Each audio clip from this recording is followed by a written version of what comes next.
Hi friends, అందరికీ నమస్తే. నేను మీ ఎబ్రహం భయ్య. అయితే మన ఎస్వి కమ్యూనికేషన్ ఛానల్లో ఈరోజు వీడియో వచ్చేసి మనం అందరం ఇన్హీలర్స్ అనేవి వాడుతూ ఉంటాం కదా. ఇది ఇన్హీలర్ అనేది ఇండియాస్ ఫస్ట్ ఇన్హీలర్ అనేది ఎప్పుడు ఎవరి కోసం తయారు చేశారు, ఎవరు తయారు చేశారు అనేది మనం మాట్లాడుకోబోతున్నాం. అయితే ఈ ఇన్హీలర్ల గురించి మీకు తెలిసినట్టయితే ఒక 3 పాయింట్స్ చెప్తాను. పాయింట్ నెంబర్ 1 ఏంటంటే, ఇది అందరూ యూజ్ చేయకూడదు. 20 to 40 ఏజ్ మధ్య ఉన్న వాళ్ళే మాత్రమే యూజ్ చేయాలి.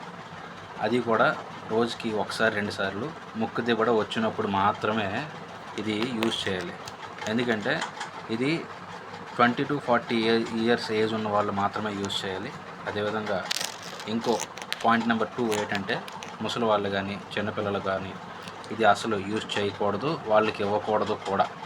నెక్స్ట్ ఇంకోటి ఏంటంటే, ఈ ఇన్హేలర్ అనేది కొనేటప్పుడు ఎక్స్పైరీ డేట్ ఉందా లేదా అనేది కాస్త చూసుకొని జాగ్రత్త వహించి కొనగలరని నా ఉద్దేశం.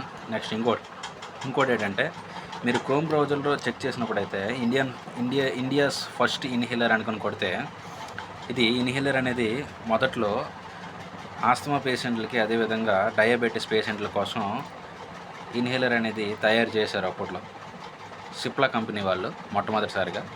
ఆ తర్వాత విక్స్ అనేది ఇవన్నీ ఇలా ట్యూబ్ రూపంలో ఇన్హేలర్ రూపంలో వచ్చినాయి. ఆ తర్వాత మ్యాక్సిమం 1962 అనుకుంటా, ఎందుకంటే మీరు క్రోమ్లో సెర్చ్ చేస్తే మీకు మ్యాక్సిమం దొరుకుతుంది. 1962లో ఇండియన్ డయాబెటీస్ పేషెంట్స్ కోసం తయారు చేయడం జరిగింది సిప్లా కంపెనీ. అదేవిధంగా ఈ విక్స్ వచ్చేసి ఒక 10 years 12 years బ్యాక్ అనుకుంటా మ్యాక్సిమం. నాకు పెద్దగా ఐడియా లేదు, కానీ దీని గురించి చెప్పాలనిపించింది. ఎందుకంటే మొన్న మా షాప్ దగ్గరికి వచ్చేటప్పుడు చిన్నపిల్లలు కొనిసిస్తుంటారు. అయితే చిన్నపిల్లలకి దయచేసి ఇది వాడొద్దు అని చెప్పడానికి మాత్రమే ఈ వీడియో చేస్తున్నాను. మిగతాది మీరు క్రోమ్ బ్రౌజర్లో కొడితే మీకు ఫుల్ డీటెయిల్స్ అనేవి వస్తాయి ఖచ్చితంగా. ఏ కంపెనీ తయారు చేసింది, ఈ కంపెనీ ఎప్పుడు ఇన్హేలర్ అనేది ఎప్పుడు కనిపెట్టింది, ఎప్పుడు మార్కెట్లో లాంచ్ చేసింది అనేది ఫుల్ డీటెయిల్స్ మీకు క్రోమ్ బ్రౌజర్లో వస్తాయి. కానీ నేను చెప్పిన 3 పాయింట్స్ మాత్రం ఖచ్చితంగా గుర్తుంచుకుంటారు. 20 to 40 ఏజ్ ఉన్న మధ్యన ఉన్న వాళ్ళు మాత్రమే యూజ్ చేయాలి. అదేవిధంగా రోజుకి ఒకసారి, అదేవిధంగా 2 సార్లు, రోజు ఒకసారి కానీ 2 సార్లు కానీ, అది కూడా ముక్కు దిబ్బడ వచ్చినప్పుడు మాత్రమే యూజ్ చేయాలి.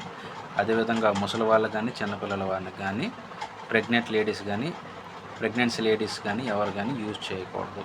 ఈ ఇన్ఫర్మేషన్ మీకు నచ్చినట్లయితే మా ఛానల్ సబ్స్క్రైబ్ చేయండి. ఈ ఇన్ఫర్మేషన్ ప్రతి ఒక్కరికి షేర్ చేయండి. Okay, thank you for watching.